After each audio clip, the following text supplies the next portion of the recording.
Здравствуйте, я Кунарбай Алия, ученица 7 А класса средней школы номер 11. Тема научной работы – общение в эпоху онлайн. Цель моей работы – влияние интернет-общения и интернет-сленга на практическую грамотность учащихся. Я считаю, что эта проблема довольно актуальна, потому что в последнее время на уроках мои одноклассники, да и я сама невольно употребляем сленговые выражения, порой за собой даже не замечая. Актуальность. Мы не пишем письма на бумаге, мы мало общаемся вживую, но в сети мы можем общаться совершенно с незнакомыми людьми. Новизна работы заключается в том, что данное исследование является своего рода призывом не только для подростков, но и для взрослого населения соблюдать культуру общения. Призывом к культуре общения замена слов смайликами, язык эмодзи. Используемый метод – поиск информации в сети интернет, анкетирование сверстников. Что такое интернет? В современном мире на этот вопрос может ответить каждый. Это один из способов связи или поиска информации. Кроме того, он служит развлечением или просто используется для того, чтобы уйти в себя и забыть об окружающих проблемах. Мы чувствуем себя детьми прогресса, современниками эпохи нанотехнологий и с легкостью осваиваем компьютерные программы. Наверное, если бы возможно было встретиться с 12-летним подростком 19 века, мы бы выглядели в его глазах по меньшей мере инопланетянами. Поймем ли мы друг друга? Думаю, что поймем. Ведь есть жизненные категории, которые не подвластны времени. Это дружба, любовь, честь, милосердие, те нравственные истины, над которыми мы размышляем, читая произведения русской литературы. Помимо этого, нужно признать, что дети 21 века, то есть мы, часто пишем, сокращая слова. Общение – это базовая потребность человечества, ведь именно через человеческую коммуникацию удалось построить цивилизацию и развивать ее. Таким образом, для каждого человека интернет имеет свое предназначение, и каждый использует его в разных целях.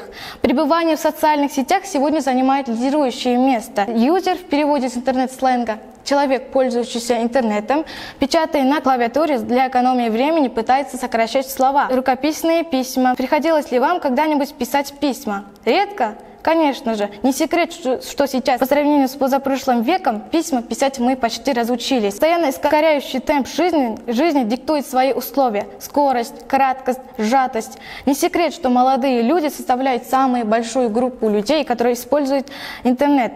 Как считают самые скринджеры, скрин-экран – тинейджер-подросток. Интернет – революционная социальная платформа современных технологий. Переписка на маленьком экране мобильного телефона оказывает сильное воздействие на образ мышления. Для того, чтобы написать сообщение или письмо, мы можем воспользоваться Т9, Капс, смайлики. Т9 – программа в телефоне, используется для автозамены слов.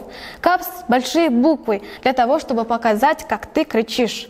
Смайлы – краткое изображение человеческих эмоций. Впервые в истории использовать скобку в качестве улыбки догадался проживавший в США русский писатель Владимир Набоков.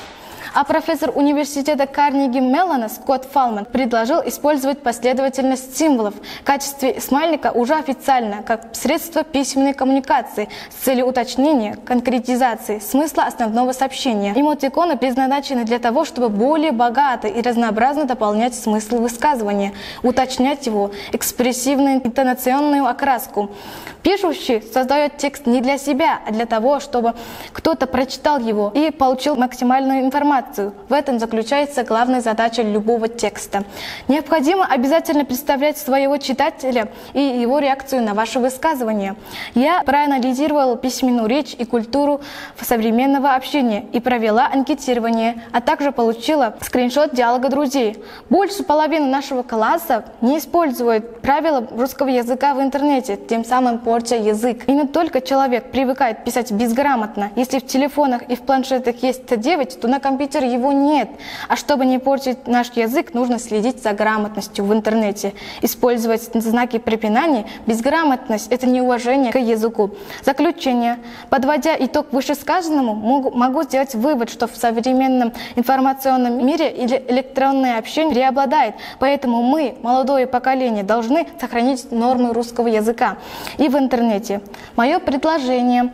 Общение онлайн заменили все: книги, разговоры, учебу, учебу, а самое главное – простое человеческое общение, которое нужно каждому ежедневно. Человек глупеет с онлайн-общением, и это не заменит нам ни теплоту человеческой эмоции, смеха. И вообще непосредством электронных средств мы должны быть культурными людьми и уважать свой язык. Подводя итог вышесказанному, могу сделать вывод, что в современном информационном мире электронное общение преобладает, поэтому мы, молодое поколение, должны сохранить нормы русского языка и в интернете.